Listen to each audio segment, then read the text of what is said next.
Hello বন্ধুরা, অমরনাথ যাত্রার আজকের ষষ্ঠ পর্বে আমি পেহেলগাঁও থেকে যাত্রা শুরু করে চন্দনবাড়ি ও পিশুটপ হয়ে জোজিবাল পর্যন্ত যাওয়ার অভিজ্ঞতার কথা শেয়ার করছি। 7 জুলাই ভোর 3টের সময় পেহেলগাঁওয়ের হোটেল থেকে চেক আউট করে একটা গাড়ি ধরে এগিয়ে গেলাম চন্দনবাড়ির দিকে। এ পথে আবছা ভোরের আলোয় দেখে নিয়েছিলাম বেতাব ভ্যালি। এখন দেখো আমরা পৌঁছে গিয়েছি চন্দনবাড়ি চেকিং পয়েন্টের সামনে যে গাড়ি স্ট্যান্ড আছে ওইখানে।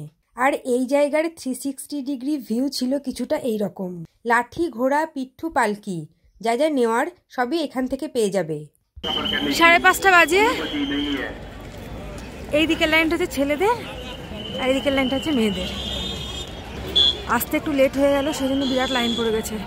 মেয়েদের তুলনায় ছেলেদের লাইনে বেশি ভিড় ছিল আর সমস্ত ভক্তরা ভোলে বাবার নাম নিয়ে এগিয়ে যাচ্ছিল। আমরা চন্দনবাড়ি পৌঁছে যাত্রা চালু করব। হর হর মহাদেব, হর হর মহাদেব। পানি বোতল अपने हाथ में रख लेना।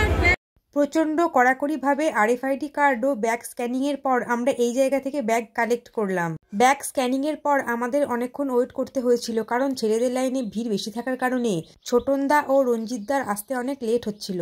এরপর ব্যাগ ক্যারি করার জন্য আমরা দুজন পিঠুয়ালাকে নিয়ে নিয়েছিলাম। এখানে অনেক ভান্ডারা ছিল, তবে খুব সকাল হওয়ায় বেশি কিছু না খেয়ে হালকা করে চা বিস্কুট খেয়ে নিলাম। এই দাদা মাস্ক ডিস্ট্রিবিউট করছে, আর এটা হলো বারাণসীর একটা ভান্ডারা।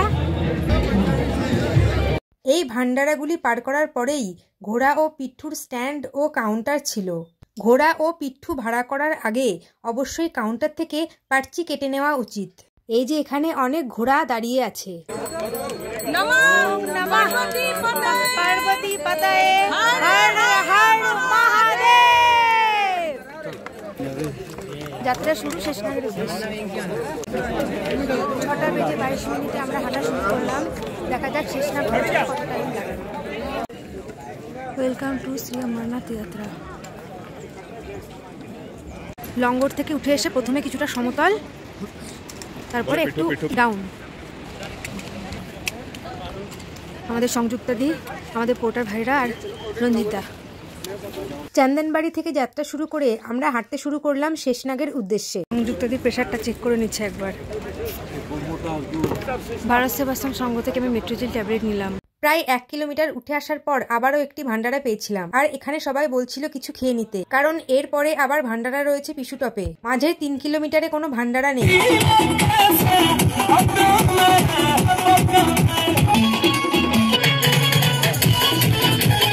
পাহাড়ের উপরে আর্মি ভাইয়েরা আমাদের এভাবেই পাহারা দিচ্ছিলেন। হর হর মহাদেব, হর হর মহাদেব, হর হর মহাদেব, হর হর মহাদেব। আমার গ্রুপের সংযুক্তাদি ও রঞ্জিতদা ছোট ছোট পা ফেলে এগিয়ে আসছে।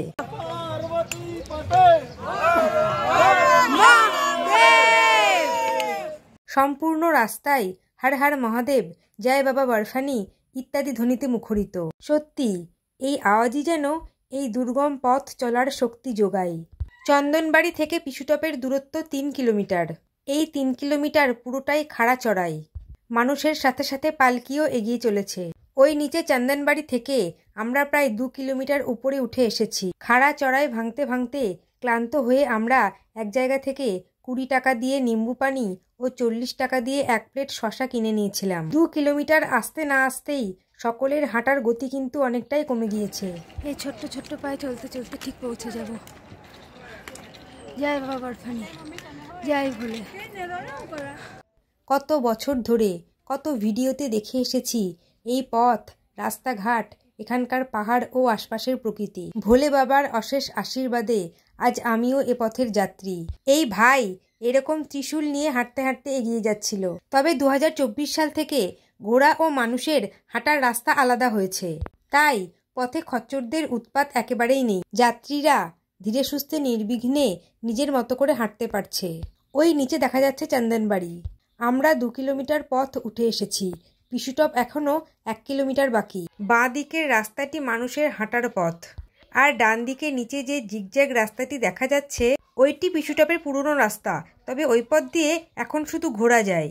আর বাঁ দিকের এই রাস্তাটা দিয়ে শুধু মানুষ যায়, তবে দূরত্ব আগের থেকে কিছুটা বেড়েছে। প্রত্যেকটি জায়গার দূরত্ব।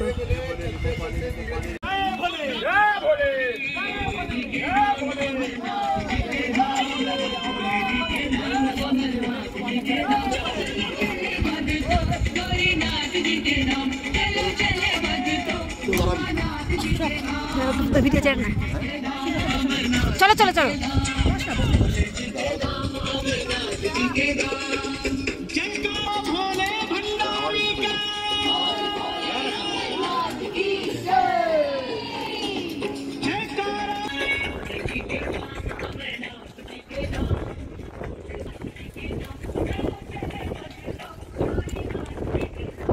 এত বড় ট্রেকিংয়ের অভিজ্ঞতা আমার জীবনে প্রথমবার, তাই টিস্যু টপের চড়াই ভাঙতে বেশ ভালোই কষ্ট হচ্ছিল।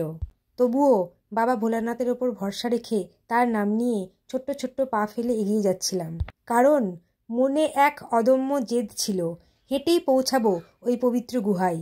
এখন আমরা যে রাস্তা দিয়ে পিছুটপে উঠছি, এই রাস্তাটি 2024 সালে তৈরি করা হয়েছে। আর পিছুটপের পুরনো জিগজ্যাগ রাস্তা দিয়ে শুধু ঘোরা যায়। এই জায়গায় ঘোড়া ও মানুষ এক রাস্তায় এসে মিলছে। 3 কিলোমিটার প্রাণান্তকর চড়াই ভেঙে বেলা 12টার সময় অবশেষে পৌঁছালাম পিছুটপ। প্রায় 5 থেকে 6 ঘন্টা লাগলো এই 3 কিলোমিটার আসতে। পিছুটপে পরপর প্রচুর দোকান ও অনেক ভান্ডারা রয়েছে। প্রথমেই শরবত দিয়ে একটু গলা ভিজিয়ে একটা বড় ভান্ডারাতে ঢুকলাম। প্রত্যেকটি খাবারের সামনে তার নাম লেখা ছিল। কত রকমের যে খাবার ছিল গুণে শেষ করা যাবে না।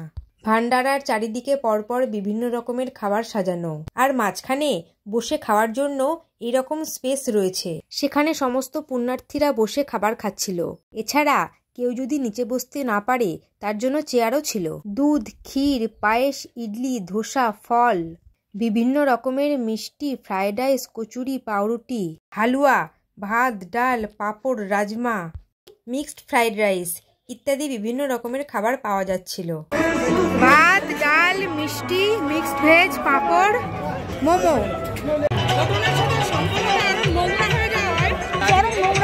আর এই বাক্সে ইচ্ছামতো কিছু দানও করা যাবে। পিছুটপ থেকে খাওয়া দাওয়া করে কিছুক্ষণ রেস্ট নিয়ে আমরা পা বাড়ালাম জজিবালের দিকে। আর এখানে পরপর ছোট ছোট আরও কয়েকটি ভান্ডারা ছিল। এইটি গাজিয়াবাদের একটি ভান্ডারা। সাজানো রয়েছে রকমারি খাবার, সেই সাথে ঠান্ডা জল ও গরম জলেরও ব্যবস্থা ছিল। এখানকার সব ভান্ডারাতেই শিব পার্বতীর সুন্দর মূর্তি লাইটিং সহকারে সাজানো থাকে, সেই সাথে সারাক্ষণ মাইকে বাজে ভোলানাথের গান। এখন আমরা পিছুটপ থেকে যাচ্ছি জজিবালের দিকে। একটু ডাউন আছে, তারপর উপরে আবার চড়াই। ওই যে এটুকু নেমে গিয়ে উপরে আবার চড়াই। পিছুটপ ছাড়ার পরে এখানে আর্মিদের ক্যাম্প, আর এটা হচ্ছে মানুষের হাঁটার পথ, আর উপরের ওই রাস্তাটা হচ্ছে ঘোড়াদের যাওয়ার রাস্তা। উপরের রাস্তাটা ঘোড়ার, আর এটা মানুষের। Welcome to ইয়াত্রিস। এ পথ দুর্গম চড়াই হলেও আগেকার থেকে রাস্তা এখন অনেক ভালো ও চওড়া হয়েছে। পিছুটপ থেকে জজিবালের দূরত্ব 4 কিলোমিটার। রাস্তা কোথাও আপ কোথাও ডাউন। চারপাশের প্রকৃতি অসম্ভব সুন্দর। এই সৌন্দর্যই যাত্রাপথের ক্লান্তি ভুলিয়ে দিচ্ছিল বারবার। আবারও একটা চড়াই ভেঙে আমরা হাঁপিয়ে গিয়েছিলাম, তাই এই জায়গায় এসে কিছুক্ষণ রেস্ট নিচ্ছিলাম। নুড়ি পাথরে ভরা এই পথ, যেখানে জুতো পরে হাঁটাই বেশ মুশকিল, সেখানে এইরকম খালি পায়ে হেঁটে যেতে অনেককে দেখেছিলাম। পিছুটপ থেকে 2 কিলোমিটার চলে এসেছি। এখান থেকে জজিবাল 2 কিলোমিটার ও শেষনাগ 7 কিলোমিটার। অর্থাৎ আমাদের আজকে এখনো 9 কিলোমিটার পথ যেতে হবে। পাহাড়ের গ্লেসিয়ার থেকে নেমে আসছিল অজস্র ঝর্ণা। ওই যে দূর পাহাড়ের মাথায় দেখা যাচ্ছে গ্লেসিয়ার। গ্লেসিয়ার থেকে জল এই যে নেমে এসে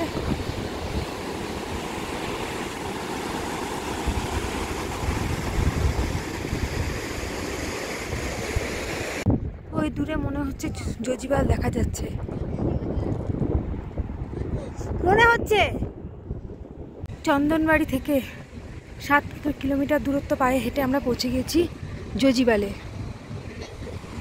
আর এই যে নদী বয়ে চলেছে, সেখানে সবাই নেমে যেতে মতো করে সময় কাটাচ্ছে।